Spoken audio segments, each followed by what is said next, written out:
के प्रायोजक है एरोफॉल्गन सिरप, खून बढ़ाए, शक्ति दे और सौंदर्य निखारे।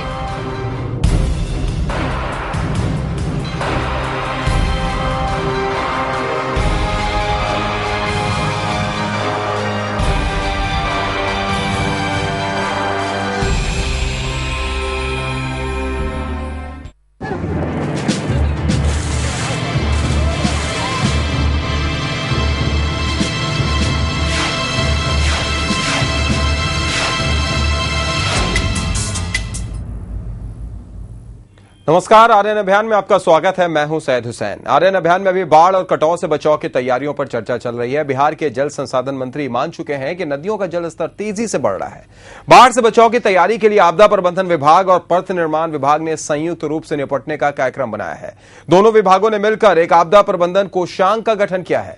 बाढ़ आने पर अगर सड़क पुल क्षतिग्रस्त होते हैं तो यह कोषांग तुरंत मरम्मत का काम शुरू कर देगा। इस कोषांग में 132 इंजीनियरों को रखा गया है और उनकी छुट्टी 30 अक्टूबर तक रद्द कर दी गई है।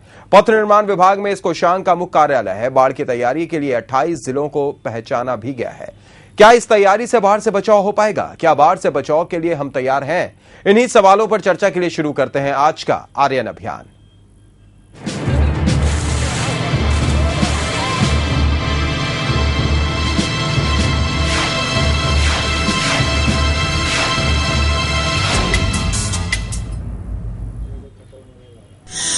दर्शकों से हमारा अनुरोध, जब आप फोन के जरिए आर्यन अभियान से जुड़ते हैं तो कृपया अपने टीवी के वॉल्यूम को म्यूट कर दें। ऐसा करने के बाद ही आपकी आवाज हम तक स्पष्ट रूप से आ सकेगी। इंटरनेट पर आर्यन अभियान देखने के लिए लॉग इन करें www.aryan.tv.co.in। चलिए, सबसे पहले बात मिथिलांचल की। मिथिलांचल तो दुनिया में कई मायनों में प्रसिद्ध है, जिसमें यहां आने वाली बाढ़ भी है, क्योंकि यहां जब जब बाढ़ आई है तब तब विनाश लेकर आई है। चाहे वो 1957 हो, 1984 या फिर 2004 की बाढ़ हो, हमेशा इसने ज्यादा से ज्यादा तबाही मचाई है। इसलिए यहां रहने वाले लोग बाढ़ का नाम सुनकर ही सहम जाते हैं।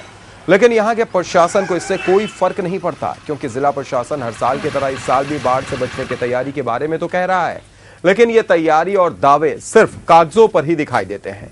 क्योंकि यहां के बांधों को देखने के बाद ऐसा ही लगता है कि प्रशासन के सारे वादे सिर्फ कहने के लिए हैं। दरभंगा में बहने वाली बागमती, कमला, करहे नदी में जब भी नेपाल से पानी छोड़ा जाता है तो यह नदी अपने उफान पर होती है। देखना यह है कि इस साल जिला प्रशासन अपने वादों पर कितना खरा उतरता है और आने वाले बाढ़ से वहां के कितने लोगों को बचाने में कामयाब होता है।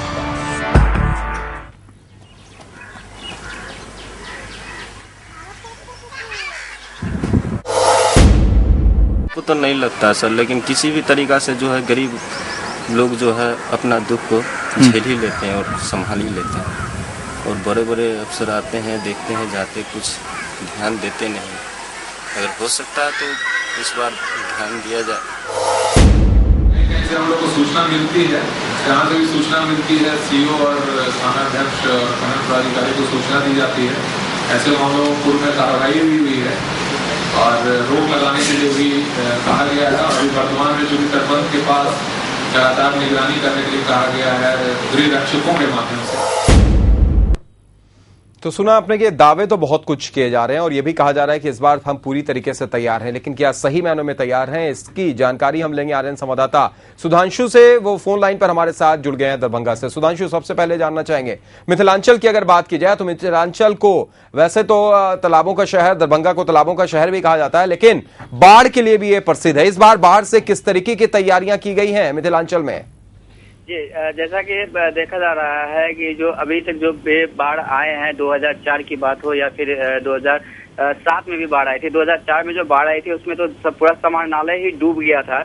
तो जो हकीकत है, बाढ़ की हकीकत है, वो पूरे इतर है। जो जिला प्रशासन का दावा है कि बाढ़ की पूरी तैयारी कर ली गई है, लेकिन इस तरह की कोई भी तैयारी, मुकम्मल तैयारी दिख नहीं रही है। अगर बांधों की स्थिति देखा जाए तो उसमें बड़े बड़े छेद हो गए हैं और उस पर न मिट्टी डालने का काम किया, न ही कोई दूसरा काम किया है। जी सुधांशु, आपसे यह भी जानना चाहेंगे कि अगर बात की जाए दावों की, अगर बात करें तो चाहे जिलाधिकारी हो या सरकारी महकमे के अधिकारी, पदाधिकारी, सब यही कह रहे हैं कि हम पूरे तरीके से तैयार हैं, मुकम्मल व्यवस्था कर दी गई है। लेकिन आप जो बता रहे हैं और जो तस्वीरें हम देख रहे हैं वो तो इन सारे दावों की पोल खोल रही है। सुधांशु, जी जी सर, साफ तौर पे जाहिर होता है कि जो सरकारी दावे हैं वो कितने खोखले साबित हो रहे हैं और ये दावे जो हैं सिर्फ कागजों पर ही सिमट के रह गया है। जमीनी हकीकत पूरी तरीके से अलग दिख रहा है। अगर हम मुआयना करते हैं विभिन्न जो तटबंध है, जैसे अधवारा समूह की नदियां हैं, बागमती है, करे है, ये नदियों से घिरा हुआ है जो दरभंगा शहर है। और दरभंगा इससे पहले भी जो है भीषण बाढ़ की चपेट में आ चुका है। जिस शहर में ही पूरा पानी, पूरा जो समाहरणालय इलाका है वो पूरा पानी से डूब गया था और काफी क्षति हुई थी। जो बहुमूल्य कागजात है वो सब भी बर्बाद हो गए थे। लेकिन बिल्कुल सुधांशु, हम आपसे यह भी जानने की कोशिश करेंगे कि अगर दरभंगा की बात की जाए, जिस तरीके से अभी डीएम साहब का हम बयान सुन रहे थे, डीएम साहब ये कह रहे थे कि भाई इस बार हम पूरे तरीके से तैयार हैं और साथ ही साथ मुआयना किया जा रहा है, मॉनिटरिंग की जा रही है, तटबंधों को देखा जा रहा है, नदी के किनारे देखा जा रहा है, बांध को देखा जा रहा है। लेकिन ये क्या मॉनिटरिंग है जहां पर हम तस्वीरों में देख रहे हैं कि पूरे तरीके से तटबंध में दरार पड़ गई है, बांध में की अगर बात की जाए तो बांध में बड़े बड़े गड्ढे पड़ गए हैं। ये कैसी मॉनिटरिंग है डीएम साहब की? ये सारी कुछ तो हवाई साबित हो रही है सुधांशु। निश्चित तौर पे ये कहा जा सकता है कि ये डीएम साहब का जो उन्होंने जो बयान दिया है वो पूरी तरीके से कागजी है और हवाई ही कहा जाएगा। क्योंकि जो आपका जो विजुअल्स जो हम दिखा पा रहे हैं, जो दर्शकों को दिखा रहे हैं, उसमें साफ प्रतीत हो रहा है कि प्रशासन की कितनी मुकम्मल तैयारी की गई है बाढ़ से निपटने के लिए। जो शहरी तटबंध इलाका है उसमें जो है अभी जो कल हम गए थे वहां पर देखने के लिए, तो वहां जो स्थिति थी वो मट्टी डाल करके बोरे में जो है किसी तरह से खाना पूरी करने की प्रक्रिया की जा रही थी। लेकिन वो भी जो है वो पर्याप्त नहीं है। अगर बाढ़ जिस तरीके से 2007 में 2004 में जो बाढ़ आई थी, अगर उस तरह की बाढ़ आती है तो फिर प्रशासन के लिए एक चुनौती बन के उभरेगी। जी, आपसे यह भी जानना चाहेंगे कि क्या इन तस्वीरों के बाद आपने जिलाधिकारी से बात की, ये जानने की कोशिश की कि क्यों ऐसी स्थिति है और आपके दावे इस तरीके से क्यों हैं? जी, जिलाधिकारी से हमने बात करने का प्रयास किया है, लेकिन जिलाधिकारी का कहना है कि ठीक है, हम पता कराते हैं कि ये जो स्थिति है या किनके द्वारा इस तरह से है और कौन पदाधिकारी इसमें। जो भी पदाधिकारी अगर इस तरह का जो विजुअल्स है वो देखने के बाद उन्होंने कहा कि संबंधित पदाधिकारी पर निश्चित तौर पर कार्रवाई की जाएगी। कि जो रिपोर्ट हमारे पास आ रही है वो रिपोर्ट से आपका विजुअल कंप्लीट अलग दिख पा रहा है। तो उन्होंने आश्वासन दिया है डीएम ने कि हम इस पर कार्रवाई जल्द से जल्द कार्रवाई करेंगे। जी, चलिए सुधांशु, बहुत बहुत शुक्रिया तमाम जानकारियों के लिए, हमसे बातचीत करने के लिए। तो आरएन संवाददाता दरभंगा से सुधांशु थे जो बता रहे थे कि किस तरीके से जो दावे हैं, जो हकीकत है, कितना फर्क है दावों और हकीकत में। और आप भी हमारे साथ जुड़ सकते हैं। अब हम इस चर्चा की शुरुआत करते हैं और जानने की कोशिश करते हैं कि सरकारी दावे और असलियत में कितना अंतर है। आप फोन उठा सकते हैं और नंबर घुमा सकते हैं। नंबर आपके स्क्रीन पर फ्लैश कर रहे हैं। कुछ खास मेहमान स्टूडियो में मौजूद हैं, उनसे भी आपका तारुफ करा देते हैं। आप हमारे साथ एच.के. वर्मा साहब हैं जो नेता कांग्रेस से। बहुत बहुत स्वागत वर्मा जी आपका।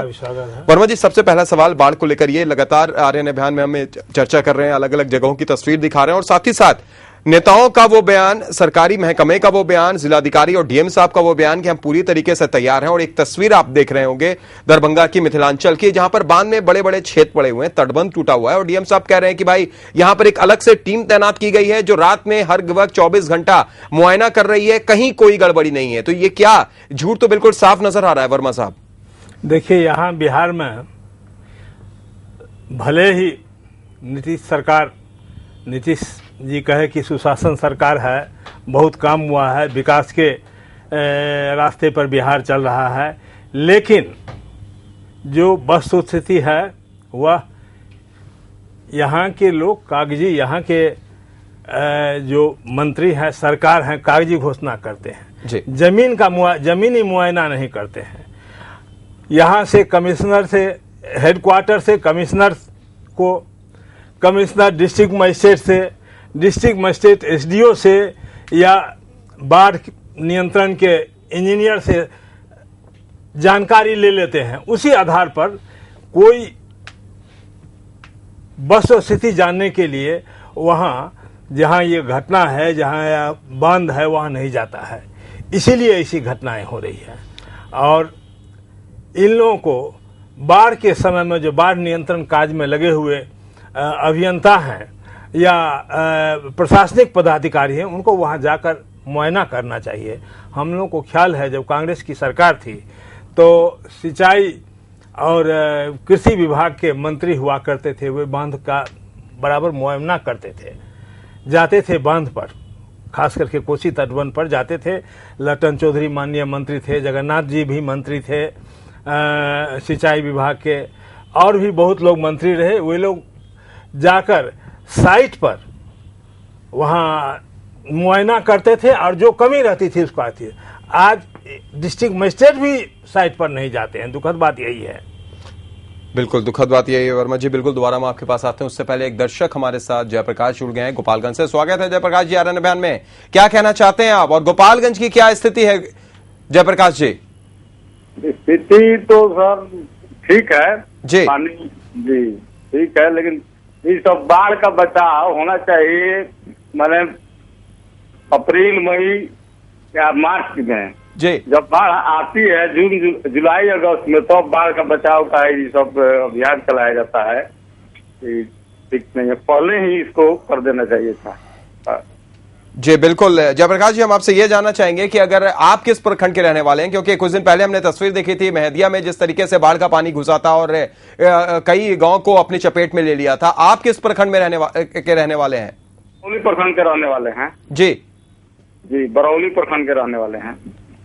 चलिए बहुत बहुत शुक्रिया हमारे साथ जुड़ने के लिए और तमाम बातचीत करने के लिए। वर्मा जी, जिस तरीके से बात अगर की जाए और जो बाढ़ की स्थिति की अगर बात करें, बाढ़ तो खैर अभी दूर है और हम यही कोशिश करेंगे कि बाढ़ को ज्यादा इस बार नुकसान भी ना पहुंचाए, लेकिन उससे पहले जो तस्वीर हम देख रहे हैं, चाहे वो कटाव की तस्वीर हो या तटबंध में दरारों की तस्वीर हो, रेनकट की तस्वीरें हो, लगातार ये तस्वीर हम देख रहे हैं। उसके बाद भी प्रशासन ऐसा लगता है कि बेखबर, उसे कोई फिक्र नहीं सता रही है। वो शायद इस इंतजार में है कि कोई बड़ी आपदा हो, उसके बाद राहत कार्य शुरू किया जाए और वहां पर वारे नियारे किए जाए। यही बराबर होता है। आपको ख्याल होगा 2008 में जो कुसा त्रासदी, कुसा बांध टूटा था और कोसी में सहरसा, मधेपुरा, आपको कटिहार, अररिया, इन सब जिलों में जो पूर्णिया, इन सब जिलों में जो भयंकर बाढ़ आई थी तो गांव के गांव बह गए थे। गांव के गांव का पता नहीं चला था। तो अगर जैसा कि हमारे एक भाई ने अभी आपको टेलीफोन पर कहा, एक दर्शक ने, जो मार्च से ही इसका काम होना चाहिए, तो मार्च से कहे जब बाढ़ नियंत्रण कक्ष है यहाँ और बाढ़ के लिए और सिंचाई के लिए अलग से अभियंता है, अलग विभाग है, तो इन लोगों को 12 महीना काम करते रहना चाहिए एकदम। और कम से कम मार्च से तो वार फुटिंग पर, युद्ध स्तर पर पानी से बचाव के लिए, बाढ़ से बचाव के लिए इन लोगों को इंतजाम करना चाहिए। लेकिन जो मई खत्म होने लगता है, जून आने लगता है, बाढ़ की वर्षा होने लगती है, प्रत्येक वर्ष यही देखते हैं, तब इन लोगों की नींद खुलती है, ये लोग जगते हैं और तब प्रशासनिक चहलकदम शुरू होती है। चलिए बिल्कुल, यानी जब मुश्किलें सर पर आ जाती है, आफत सर पर आ जाती है, तब जाकर नींद टूटती है। एक दर्शक इसी बीच हमारे साथ नवीन जुड़ गए हैं। स्वागत है नवीन जी आरएन अभियान में। क्या कहना चाहते हैं, क्या राय है आपकी? जी, अब नवीन कुमार बोल रहे हैं पटना मंदिर से। जी बोलिए। जी, कल मंत्री जी का, विजय कुमार चौधरी जल संसाधन मंत्री जी का बयान आया था। जी बोलिए, आप सुन रहे हैं हम। जल संसाधन मंत्री जी का बयान आया था कि मुकम्मल तैयारी बाढ़ के लिए हो गई है जी। तो यहाँ तो धरातल पर आप मैंने टीवी पर दिखा रहे हैं, मैंने एक हफ्ता से, कि कहीं भी कोई काम नहीं हो पाया है जी। तो इसमें अधिकारी की छुट्टी भी रद्द कर दिया गया है। तो उसमें जो है कि अधिकारी को जान माल के क्षति जो होगा, उसमें अधिकारी की छुट्टी रद्द किया है उनको गिनती करने के लिए, कि उनको मान लें कि जो बाढ़ के है उसको सुरक्षा व्यवस्था के देखने के लिए किया गया है। इस वक्त धरातल पर तो कोई काम नहीं हो रहा है। चलिए बिल्कुल सही कह रहे हैं आप, धरातल पर कोई काम नहीं हो रहा और सिर्फ नाम के लिए कई तरीके की बातें कही जाती हैं। बहुत बहुत शुक्रिया हमारे साथ जुड़ने के लिए नवीन जी और अपनी बात रखने के लिए। एक और दर्शक मधेपुरा से इस वक्त मुन्ना हमारे साथ जुड़ गए हैं। स्वागत है मुन्ना जी आरएन अभियान में। आप क्या कहेंगे, क्या राय है आपकी? और आपके इलाके की, आपके क्षेत्र की बात करें तो किस तरीके की वहां पर बाढ़ से निपटने की तैयारियां चल रही हैं?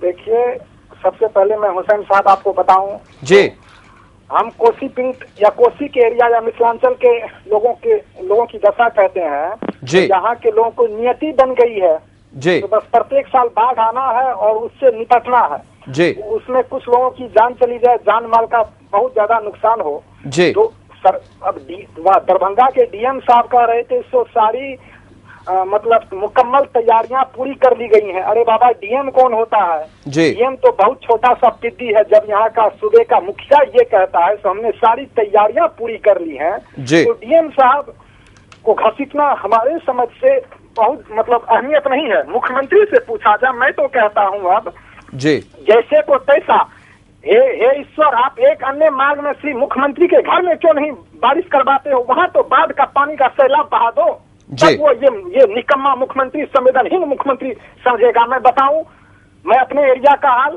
तो आप यदि हमारे गांव आएंगे या हमारे गांव के अगल बगल 25 गांव में यदि घूमेंगे तो आज तक 2008 कुशा त्रासदी के बाद आज तक किसानों के पास बैल नहीं है वो खेती करें।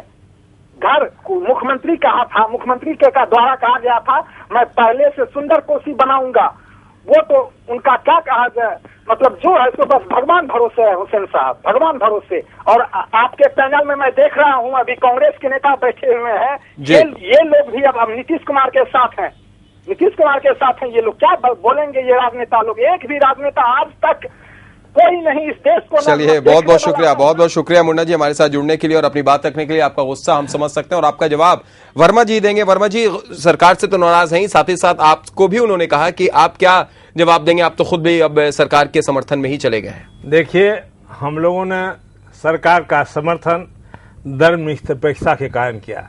आपको इसके बावजूद भी हम लोग सरकार के, नीतीश सरकार के कार्यकलापों की पर टीका टिप्पणी करते ही रहते हैं, आलोचना करते ही रहते हैं। अभी भी हमने कहा 2008 में भाई का गुस्सा ठीक है, जायज है, जिसके ऊपर पड़ता है उसको मालूम होता है जी कितनी तकलीफ हो रही है, कितनी परेशानियां हो रही है, तो उनका भाई का गुस्सा ठीक है।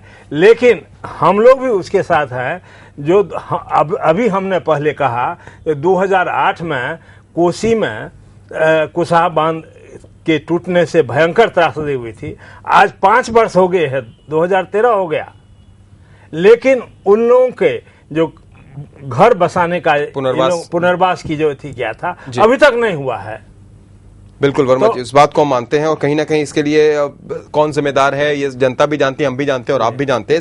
एक सवाल हम आपसे ये भी करना चाहेंगे कि इस बार कई बड़े बड़े दावे किए गए, 28 जिलों को चिन्हित किया गया, 28 जिलों की पहचान की गई है जो बाढ़ से प्रभावित क्षेत्र होते हैं। साथ ही साथ एक कुचांक बनाया गया है जिसमें यह कहा गया है कि अगर बाढ़ आती है और अगर पुल टूटते हैं या सड़कें टूटती हैं या कोई हानि होती है, क्षति पहुंचती है, तो जल्द से जल्द उस कोषांक से पैसे निकालकर मरम्मत की जाएगी और वो उस कोषांक की जिम्मेदारी होती है। तो आपने कागज पर तो कई प्लान बनाए हैं, लेकिन जो हकीकत है, जो तस्वीर हम देख रहे हैं, वो इन प्लान से कहीं अलग दिखाई दे रही है। वर्मा जी देखिए, बात यह है जैसा कि मैंने अभी पहले कहा, जो बांध टूटने की घटना की, अगर ये लोग जाकर बांधों का स्वयं निरीक्षण करें, मंत्री करें, सिंचाई विभाग के जो प्रधान सचिव हैं वे करें, मुख्य अभियंता प्रमुख जाकर करें, सुपरिंटेंडिंग इंजीनियर हैं, ये लोग अगर जाकर बराबर करेंगे तो ऐसी स्थिति नहीं होगी। जब कांग्रेस की सरकार थी यहाँ तो बराबर अभियंता सब जाते थे, इसलिए कि इलेक्टेड रिप्रेजेंटेटिव जो है, एमएलए हैं, एमपी हैं, मंत्री हैं, वे लोग भी अपने क्षेत्र में जाते थे और पदाधिकारियों पर, ब्यूरोक्रेट्स पर और इंजीनियर पर दबाव बढ़ाते थे जो आप लोग जाइए एकदम। लेकिन अब स्थिति उलट गई है। उलट इस गई है जो बड़े मंत्री सब बांध पर जाते नहीं हैं, उन लोगों को जो फीडबैक वहां से ब्यूरोक्रेट्स देता है, इंजीनियर था, उसी आधार पर अपना स्टेटमेंट देते हैं। यही दुखद बात है। चलिए, कहीं ना कहीं पदाधिकारी और अधिकारी जो बोलते हैं वो सुनते हैं मंत्री जी और वो करते हैं, यानी लाल फीताशाही एक बार फिर हावी होती हुई नजर आ रही है आपकी बातों से। एक दर्शक इसी बीच भागलपुर से प्रमोद हमारे साथ जुड़ गए हैं। स्वागत है प्रमोद जी आरएन अभियान में, क्या कहेंगे आप? और आपसे हम ये भी जानना चाहेंगे कि भागलपुर को इस बार उन 28 जिलों में चिन्हित किया गया है जहां पर बाढ़ प्रभावित क्षेत्र जिन्हें कहा जा रहा है, बाढ़ प्रभावित जिला जिन्हें कहा जा रहा है, और 24 घंटे निर्देश दिया गया है कि गंगा किनारे, नदी किनारे जाकर ठीक ठाक से निगरानी की जाए, देखा जाए। क्या स्थिति वहां की है प्रमोद जी? प्रमोद जी, हमारी आवाज पहुंच रही है आप तक? कृपया करके टीवी का वॉल्यूम आप बंद करते हो, सीधी अपनी बात रखें। प्रमोद जी, भागलपुर का सराउंडिंग एरिया तो सर बाढ़ प्रभावित है ही जी, और इस बार भी बहुत ज्यादा स्थिति बना हुआ है जी। लेकिन जो वर्तमान सरकार है वो खाली बात करती है, कार्य रूप में तो कुछ भी नहीं करती है जी। जी, हम इसीलिए आपसे जानना चाहते हैं प्रमोद जी कि वहां पर स्थिति क्या है। अगर इस हकीकत की बात करें तो क्या नजारा वहां पर आपको दिखता है? क्या तटबंध पर, बांध पर निगरानी की जा रही है? क्या उसकी मरम्मती हो रही है? क्या कटाव से बचने की कोई तैयारियां चल रही हैं? क्षेत्र है सर जी, वहाँ पर भी जो है अभी रोज जो है वर्षा का जो कहते हैं वो बढ़ ही रहा है। जी जी, और ऐसा कोई तैयारी भी नहीं है। भागलपुर से थोड़ा आगे हटिएगा 5-6 किलोमीटर के आसपास में भी तो वहाँ बाढ़ का खतरा बन जाता है हर बार। जी, और सरकार बड़ा बात करती है लेकिन किसी तरह का कोई कार्य रूप में तो कुछ होता नहीं है। चलिए, तो हम आपसे एक सवाल करना चाहेंगे प्रमोद जी कि आपके क्षेत्र में आपसे करीब कहलगांव नौगछिया की अगर बात की जाए, क्या उसकी जानकारी कुछ है? क्या आपने उधर का नजारा देखा है? हाँ। क्या है वहां पर, क्या उसकी तैयारियां चल रही हैं? हाँ हाँ सर, कहलगांव साइड में भी वही स्थिति बना हुआ है सर। चलिए, बहुत बहुत शुक्रिया हमारे साथ जुड़ने के लिए और अपनी बात रखने के लिए। तो जो दर्शक जुड़ रहे हैं वर्मा जी, या फिर हमारे संवाददाता, या हमने जो रिपोर्ट तैयार की है, जो तस्वीरें हमारे पास आ रही हैं, उसके बाद तो यही लगता है कि आपने बड़ी बड़ी बातें कर दी, 28 जिलों की पहचान कर ली, एक कोषांग बना दिया, ये कह दिया कि 132 इंजीनियरों की जिम्मेदारी है, वो इन चीजों को देखेंगे, निगरानी करेंगे। छुट्टियां रद्द कर दी गई अक्टूबर तक, लेकिन दर्शक हो या हमारे संवाददाता हो या जो रिपोर्ट या तस्वीरें हमारे सामने आ रही है, वो सब कुछ ये कह रही है कि यह सिर्फ कागज पर चल रहा है, हकीकत से कोसों दूर। मैंने भी पहले कहा, जो ये लोग स्थल का निरीक्षण करने नहीं जाते हैं। जी, लेकिन स्थल के निरीक्षण करने के लिए 132 इंजीनियरों पर जिम्मेदारी दी गई है। ये कहा गया है कि 24 घंटे निगरानी रखेंगे। 132 इंजीनियर स्थल का निरीक्षण करने जाते हैं या नहीं जाते हैं जी, इसकी कौन देखता है? इसकी निगरानी कौन करता है? अभी आपका विजुअल में दिखला रहा था, जो दरभंगा जिले में बहुत बड़े बड़े गड्ढे बांध पर हो गए हैं जी। तो अभी देख रहे हैं जो गड्ढे हैं, तो कहाँ 132 इंजीनियर है, कहाँ गए, कहाँ इसको भरा गया जी। और इस तरह से अगर यहाँ बाढ़ का पानी आएगा तो आना ही है, 1-2 दिन में, 1 सप्ताह में आएगा ही, तो यह बांध तो टूट ही जाएगा जी। और ये भी ये जो तस्वीर है वर्मा जी, ये सिर्फ एक इलाके की, यानी हाँ, एक बानगी भर है। ये उन 28 जिलों में से कोई एक जिला है, एक जिला का है। ये पूरे तरीके से देखा जाए तो हर तरफ लगभग स्थिति यही है जी। तो अब देखिए, कहता है लोग अब इलेक्ट्रॉनिक का जमाना आ गया है, ईमेल का जमाना आया है और सब कुछ से देख लेंगे फला, लेकिन स्थल निरीक्षण जब तक नहीं होगा, वहां नहीं जाएगा, तो ये सब कुछ काम नहीं करेगा। स्थल निरीक्षण होना चाहिए, सरकार के मंत्रियों को खुद वहां जाना चाहिए, विभाग के मंत्री हैं, क्षेत्र के विधायक हैं या जिले के जो मंत्री प्रभारी हैं, उन लोगों को स्थल जाकर मुआयना करना चाहिए, इंजीनियर के साथ जाना चाहिए। कमी है तो उसको तुरंत भरवाना चाहिए। चलिए, बिल्कुल कमी है तो उसको तुरंत भरवाना चाहिए, लेकिन ऐसा कुछ हो नहीं रहा है। बड़ी बड़ी बातें, बड़े बड़े कागज पर कई तरीके के बयान और दावे जरूर किए जा रहे हैं, लेकिन हकीकत बिल्कुल अलग है। इसी बीच एक दर्शक हमारे साथ रविंद्र जुड़ गए। स्वागत है आपका आर्यन अभियान में। क्या कहना चाहेंगे रविंद्र जी आप? हाँ, यहाँ पर प्रशासन की तरफ से कोई कार्रवाई नहीं हो रही है जी, और ऐसा लग रहा है कि 2-4 दिन के अंदर जी टाउन में पानी घुस जाएगा जी। और रविंद्र जी आप अफसर केवल अपना टीए और बीए बनाते हैं जी, और किसी को कोई मंत्री या मुख्यमंत्री किसी तरह का कोई दौरा नहीं हो रहा जी। रविंद्र जी, अभी टेलीविजन स्क्रीन पर आपके ही क्षेत्र की तस्वीरें हम दिखा रहे हैं, मिथिलांचल की ही तस्वीरें दिखा रहे हैं, और कई तरीके की बात कही गई है, बड़ी बड़े दावे किए गए हैं कि 132 इंजीनियर हैं, वो हर जगह जाकर देखेंगे, 24 घंटे तक निगरानी करेंगे, अगर एक छोटी सी दरार है उसे भी भरने की कोशिश करेंगे। कुछ नहीं हो रहा है, कोई व्यवस्था नहीं है जी। हाँ, एकदम मतलब कोई बांध राम भरोसे छोड़ दिया गया है जी। हाँ, ईश्वर की जो इच्छा होगी वही होगी। इन लोगों का कोई अपने तरफ से बचाव का कोई भी कार्य अभी तक धरातल पर नहीं उतरा है। चलिए, बहुत बहुत शुक्रिया हमारे साथ जुड़ने के लिए और अपनी बात रखने के लिए रविंद्र जी। एक और दर्शक हमारे साथ मुजफ्फरपुर से भोलू जुड़ गए हैं। स्वागत है भोलू जी आर्यन अभियान में। क्या कहेंगे आप? जी सर, हम यही कहना चाहेंगे कि 28 जिले का जो पहचान हुआ है उसमें मुजफ्फरपुर भी है क्या? जी बिल्कुल, आपको बता दें हम उसमें मुजफ्फरपुर का नाम तो खैर फिलहाल नहीं है, उस 28 जिले में मुजफ्फरपुर नहीं है, लेकिन कई जिलों का नाम है, जैसे आपके करीब समस्तीपुर का भी नाम है। जी, मैं यही कहना चाहूंगा कि मुजफ्फरपुर में नदी के पास से 100 से 150 फुट के दूरी पे जमीन खरीद के लोग बना रहे हैं या अंदर जाके रह रहे हैं। तो लोगों को आखिर बाढ़ से कैसे बचाया जाएगा? और जो प्रशासन के लोग हैं, चाहे जो भी नेता वगैरह है, तो जब उस समय तो जाते हैं, आज तक कोई पब्लिक उसको छोड़ेगा, उसको पकड़ के पीटा क्यों नहीं? वही पब्लिक उसको वोट देते ही तो बढ़ाता है आगे। जी बिल्कुल सही कह रहे हैं। बहुत बहुत शुक्रिया हमारे साथ जुड़ने के लिए भोलू जी और अपनी बात रखने के लिए। कुछ देर में हम आपको एक तस्वीर भी दिखाएंगे, उसमें भोलू जी से हम बात ये भी बिल्कुल आपको क्लियर कर देंगे कि वो 28 जिले कौन कौन है। जी वर्मा जी। जरा भोलू जी से हम पूछना चाहते हैं। चले गए जी, भोलू जी तो चले गए, बोलिए आप। वो सुन रहे हैं।